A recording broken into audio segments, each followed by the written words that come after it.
your buyers now, there's an expectation. You better have this quality experience when I go online with your business, because that's now my preferred method of purchasing from you. And welcome to Heads Up, an interview series and podcast where technology innovators and experts discuss solutions to today's workflow challenges in distribution, manufacturing, healthcare, maintenance inspection, and many other industries. From the warehouse floor all the way to the C-suite, Heads Up explores the impact technology and other innovation may play in advancing workflow efficiencies. I'm Alex Reneman, CEO of Mountain Leverage, the hands-free, eyes-free company, and I'll be your host. Joining me today is Scott Frymire, Senior Vice President of Marketing with Unilog. Scott, thanks for coming on to the program.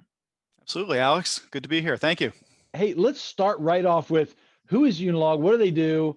Give us some insight on what you guys do in the market. Sure. So Unilog is a provider of e-commerce solutions to mid-market B2B companies.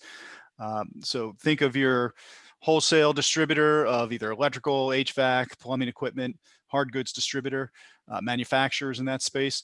And when I say e-commerce solutions, so we will build an e-commerce site for our customers. We'll give them the management platform to have the ongoing management support of that e-commerce site.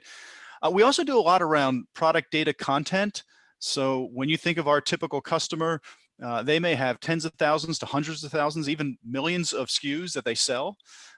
So we can actually go in on their catalog and help enrich that product information, provide robust descriptions, all the manufacturer part numbers, the images, multiple product images, specs, attributes, brochures, whatever may come along with that content. Yeah, it makes sense. So let's go up a bit just for a minute, because lots of folks that are listening right now or watching, they get it. They e-commerce platform, they've got one. They want to see or let's hear some of these things we're going to go into in terms of details. But for those that maybe don't remember e-commerce, as a buzzword, e-commerce and many other buzzwords today, but there's some legit stuff here. Can you help us just understand from a high level what is an e-commerce platform and how does it really impact the business today? Sure. So, yeah, I think when we think e-commerce or digital commerce, we think of selling things online. And obviously, that's a huge component of it, especially for our customers in the B2B space.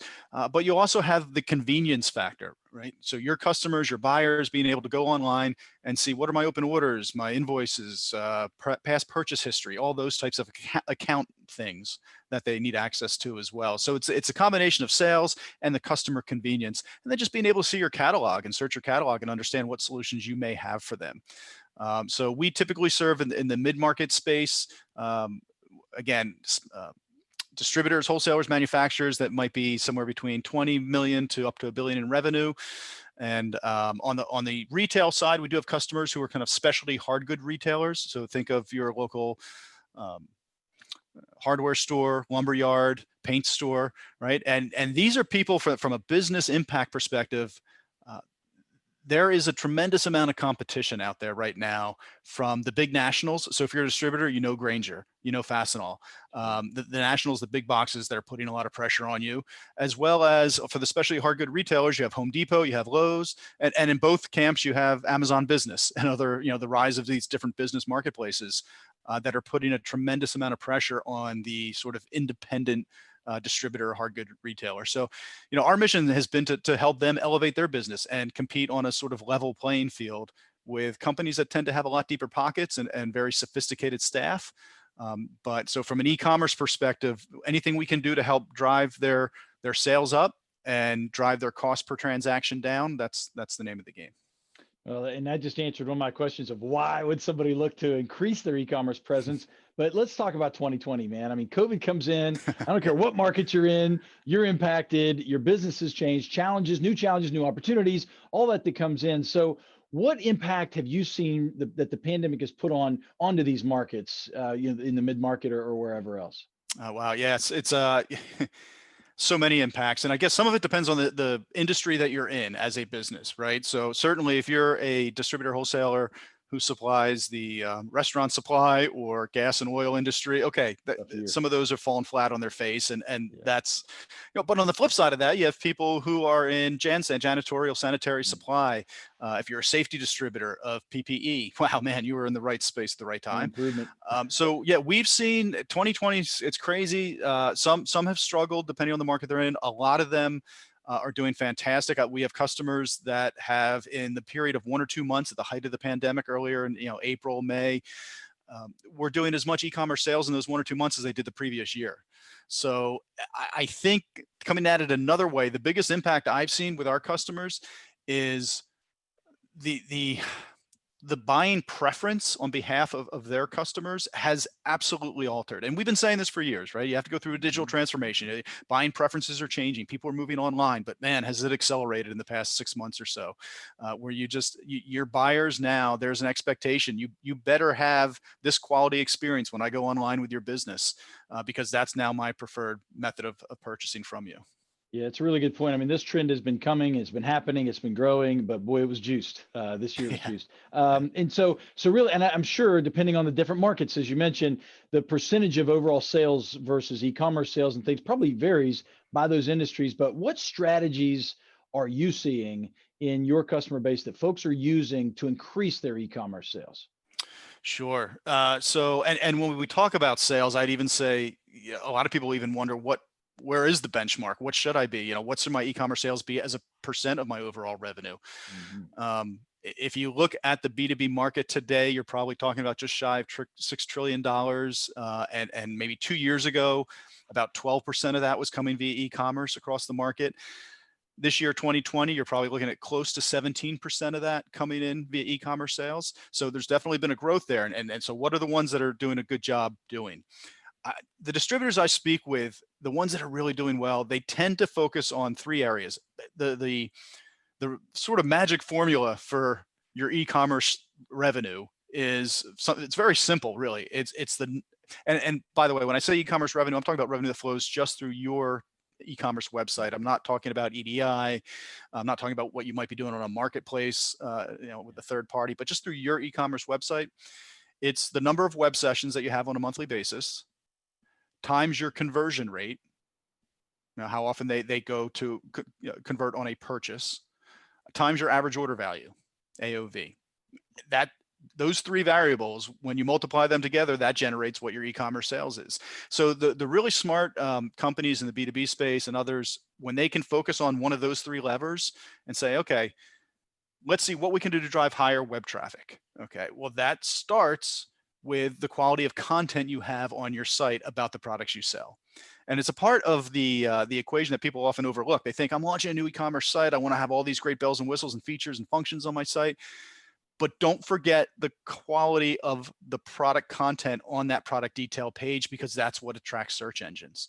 So if you have really robust descriptions and specs and attributes and brochures and product information that people want to consume, search engines want to consume that too, right? They when they see really robust product detail pages, that drives more search traffic to your site. So a focus on that is something I've seen people do. And then what do you do about conversion rate? So how do I increase my conversion rate? Some of the things I've seen, one distributor, I thought this was genius. They always want to show real-time price. Most of them want to show real-time pricing and availability on their site for their items, especially if they have customer-specific pricing. They want that has to be shown. But if they're out of stock of something, it never looks good when it says out of stock on your site.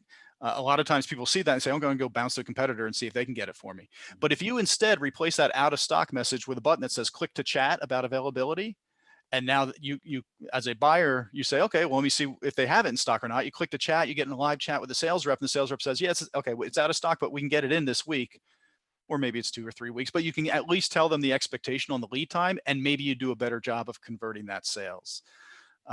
Things like having search term synonyms set up on your site. So when you think about converting to buyers on your site, sometimes they may be doing a site search on your actual e-commerce site and they don't find what they're looking for. It's because they call it something else than what you call it in your system, that product. As an example, I call something a weed whacker when I'm out doing my lawn maintenance, right? Other people call it a weed eater. Some people call it a string cutter, I guess. Yeah. Right. So what if you can set up the right synonyms in your site search so you capture that traffic on your site and you don't turn somebody away because there's industry jargon. They call something a little bit different than what you call it. That's another thing that people have done a really good job of to help increase sales on their site. So just a few things I've seen. Yeah, that makes sense. There's some good stuff there. And I think, so we've talked about what is e-commerce, and what are these e-commerce platforms? Why are they important? So if somebody's buying and say, okay, and how to grow them, you mentioned some of the metrics, AOV, conversion rate, these things. What are some of those KPIs or outcomes or things that people should really, if an organization is listening right now and they're thinking, how can we do this, or what would be our markers? What's our signposts for success? What Right. are some of those things that a handful of those that you might say, here's what you really need to follow? Yeah, you mentioned AOV, average order value. It's amazing. That is one of the metrics that I've seen across our customer base and others that everybody talks about as being a lot higher when you're selling via your digital branch or your e-commerce site. Sometimes I call it a digital branch because that's really what it is. It's just an extension Sure. of your business, digital extension. Um, in fact, I did a panel discussion about a week ago with a number of our customers, and we were talking about this. And when I brought up AOV, everybody just very happily nodded their head yes. Like, it's not uncommon to see your average order value on your digital sales to be anywhere from 40 to 90% higher than your traditional offline sales. Say, wow, 49, and I've seen it north of 100% higher. Wow. And I believe the reason is because a lot of these e-commerce sites do such a good job of always recommending upsell items, go together items, different upsell opportunities. People who buy this also buy this. People like you also buy this. And when you have that entire catalog in front of you, sales reps do a good job of that too, but they don't always think to recommend everything that goes with a certain part or an assembly or whatever it may be. So average order value, I would say you can expect north of 40, 50% higher in your e-commerce sales. That's a big metric. Yeah, that's huge. So what challenges do you see? So if somebody's hearing all this, it makes sense. They really want to go from traditional fulfillment to e-com operations, specifically in regard to getting product out the door. What are the challenges these folks are up against? Yeah. So, one of the first challenges I think is making sure your sales team's on board as a B2B company. You have your inside, your outside sales team, and too often in the past, and this is changing now, but I've seen if there's any arm of the business that's somewhat reluctant to push the e-commerce site, it's on the sales side because they feel they developed the relationship with their customer. They value that relationship. I know my customer. I want to be talking to them face to face. The reality is an e-commerce site can actually give your sales team much better insight into your customers' needs than just a conversation at time. Because the site, through analytics, through observations on the site, you can see what are your customers searching for that they might not have told you that they needed, right? What's their behavior when they come on your site? If you can use your analytics package to record their sessions and see where they're clicking around, you get much better insight sometimes into the solutions that they need from you. And you have a great tool in front of you to present that to your customer, say, here are the things that we can do for your business.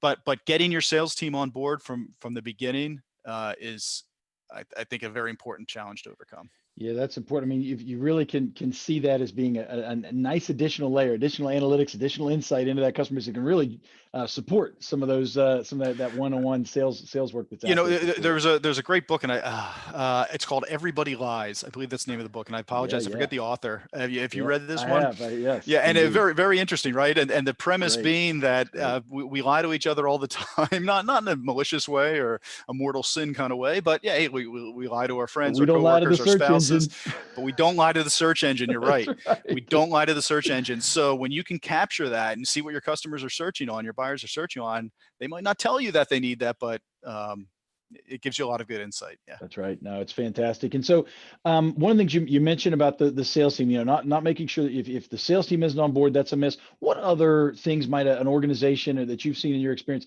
miss or maybe underestimate when considering taking on an e-commerce platform? Yeah, good question.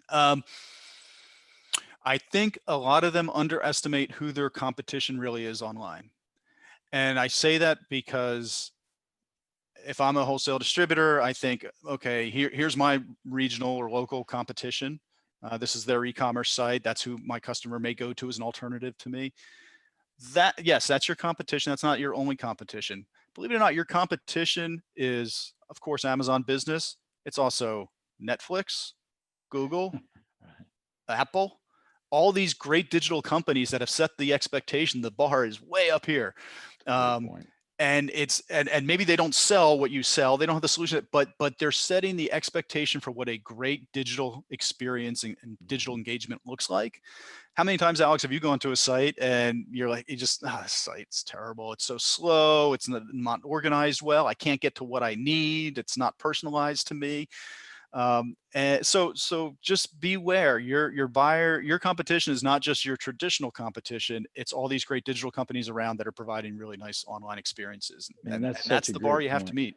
That's such a great moment, because that experience is what matters, right? And so, if I experience, even if I'm doing something completely different, boy, it really sticks out. That's a really great point. What are, so when folks are looking at this, when you see the folks you're working with, what are the biggest concerns that a prospect might be seeing, or things they're worried about coming in, that maybe you can kind of help them see around a corner here? Hey, don't fear this, because, or what kind of concerns do people have when they're coming to this decision of, okay, maybe we need an e-commerce platform?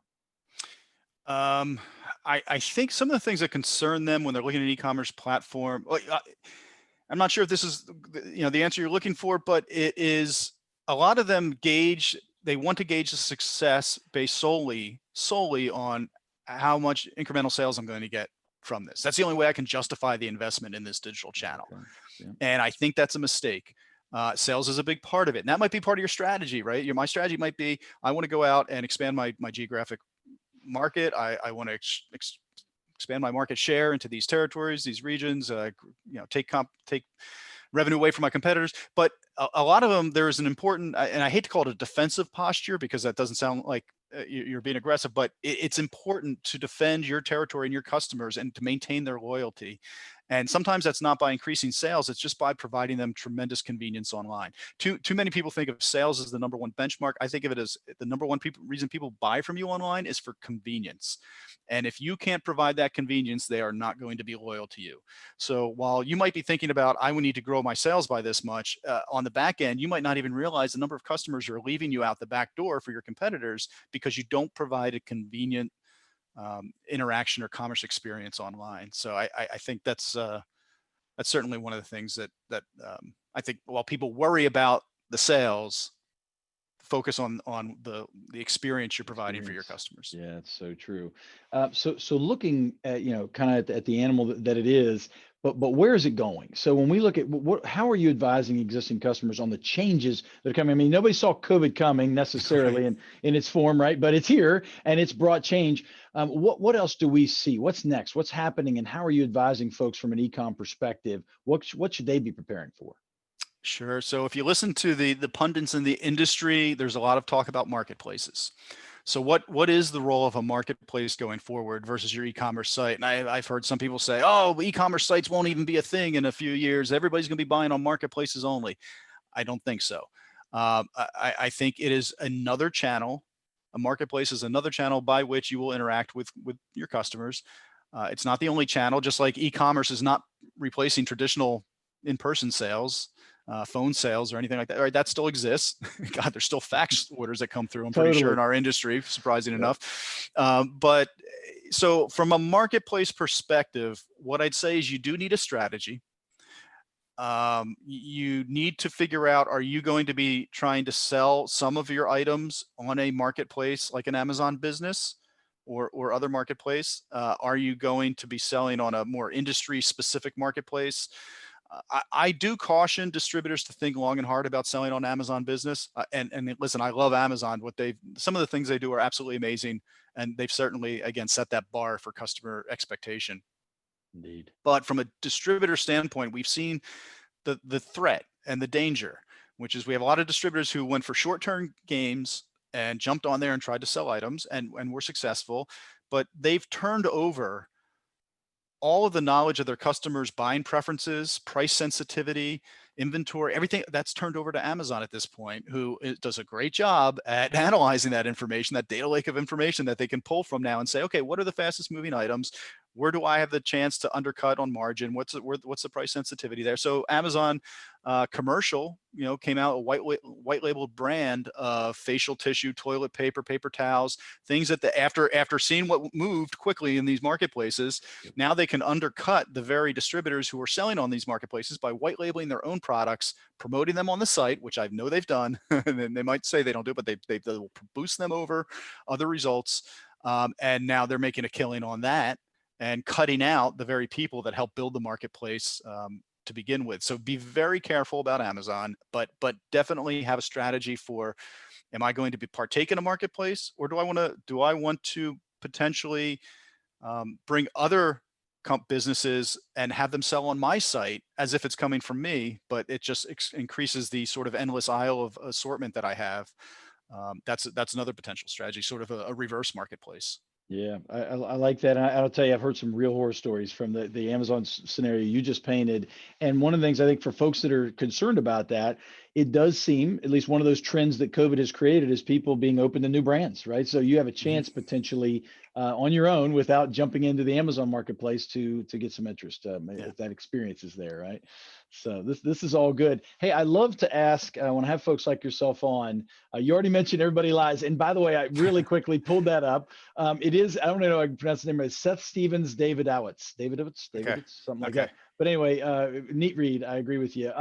But I love to ask, what's a book, a podcast, any kind of knowledge source that you found extremely valuable through your life and might be successful, either exactly to the conversation we're having or just in general? So I guess, well, my mind went to the one I'm reading right now, which I'm not finished with, but it's a great read. It's the Bob Iger, former CEO of Disney, Ride of a Lifetime, which is sort of a leadership book, but not written like one. It feels more like a story. It's really, especially if you like Disney at all, like I do. It's a highly engaging read. But something that influenced me. I'm sorry, I'm looking over here at my bookshelf, and there is one here. Okay, here we go. I will recommend, because I'm in marketing, so one that's helped me in my career. She's going to get a good plug here. Everybody Writes by Ann Handley. Okay. If you've never read this, for any marketer or anybody who finds themselves in a position, salesperson too, where you have to do writing, whether it's for a blog post or some kind of paper, email, especially for marketers, it is just chock full of really good information about writing style, effective communication, proper grammar, but it's little chunk chapters here that you can just kind of cross-reference for whatever you need. I think it's a fantastic resource. Oh, that's great. That's one I didn't have on my list. So Scott, I appreciate all that you brought to us. I mean, there's a lot of good data. Anyone who's considering an e-com platform, this is going to be good stuff for them. I'm certain of that.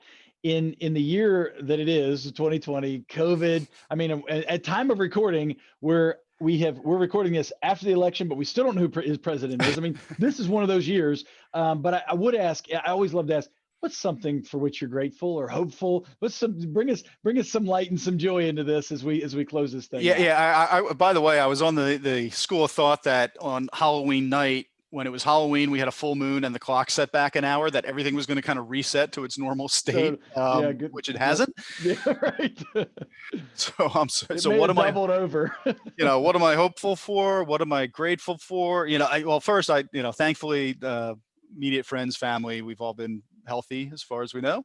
And so I'm certainly grateful for that. I am hopeful that we just get back to the time. Listen, there's, God, you're going to make me say that phrase, the new normal. I was going to try to avoid that in this call, but there is a new normal.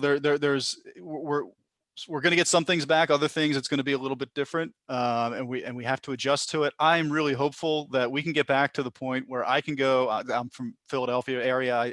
I'd love to go back to an Eagles or Phillies game in a packed stadium of like 45 to 80,000 people or something, and just cheer and be around big groups of people and not looking at them suspiciously like, ooh, do they have COVID? Do I need to be worried about them? So that's what I'm hopeful for.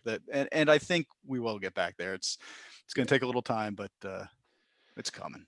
It'll take a bit. Well, I appreciate it. I'm also hopeful for that as well. I'm not an Eagles fan, but I don't hate the Eagles, so we're okay there. But yeah, those human interactions are important, man. And this stuff's good. And I'm glad.